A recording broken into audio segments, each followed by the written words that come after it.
আলহামদুলিল্লাহ খুলনা সকল ছাত্র সংগঠনের আয়োজনে আজকে বিক্ষোভ মিছিল পূর্বক সমাবেশে উপস্থিত খুলনার সকল কোটায় মিছিল সংগঠনের নেতৃবৃন্দ, সামনে আমার খুলনার ছাত্র সমাজ, সকলকে ইসলামী ছাত্র আন্দোলন বাংলাদেশ খুলনা মহানগরের পক্ষ থেকে আন্তরিক শুভেচ্ছা অভিনন্দন জানাই। প্রিয় ছাত্র সমাজ, আমরা আজকে এখানে যে কারণে উপস্থিত হয়েছি আপনারা সকলেই জানেন।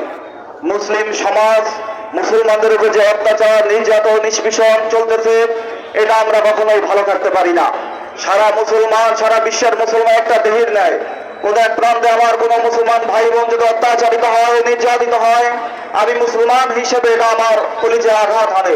প্রিয় সাথী বন্ধুগণ, আপনারা জানেন আমার ফিলিস্তিনের মুসলমান ভাই বোনদের উপরে যে অত্যাচার হয়েছে, এটা কখনোই আমি মুসলিম হিসেবে মেনে নিতে পারি না। আমাদের যে জাতিসংঘ আছে, এটা কখনো মুসলমানদের জাতিসংঘ হতে পারে না, এটা মুসলমানদের হত্যাকারী জাতিসংঘ।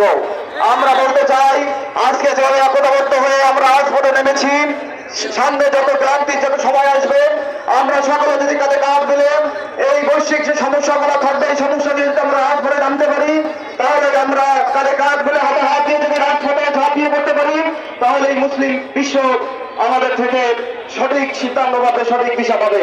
প্রিয় ছাত্র সমাজ, আমরা বলতে চাই, আমার যে ভাইয়ের উপরে হত্যা হয়েছে, নির্যাতন হয়েছে, আমরা কখনোই চুপ করে বসে থাকতে পারি না।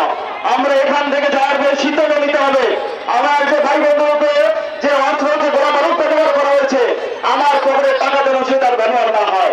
কোন পাড়ায় পাড়ায়, মহলায় মহলায়, কোন একটা দোকানে যেন আমার ভাইয়ের উপরে যে অর্থ ব্যবহার হয়েছে, সেই অর্থের যে বিনিয়োগ যেখান থেকে আসে, সেই পণ্য কোনো দোকানে থাকতে পারবে না। আমরা যদি ঐক্যবদ্ধ ভাবে সর্বশক্তি দেওয়ার চেষ্টা করি, আমরা যদি দোকানদার ভাইদেরকে বুঝাতে সক্ষম হই, তাহলেই তারা আসলে বুঝতে সক্ষম হবে ইনশাআল্লাহ। এই জন্য আমরা যদি এই কাজগুলো করতে পারি, প্রতিটা মানুষকে বুঝাতে পারি, সারা বিশ্বকে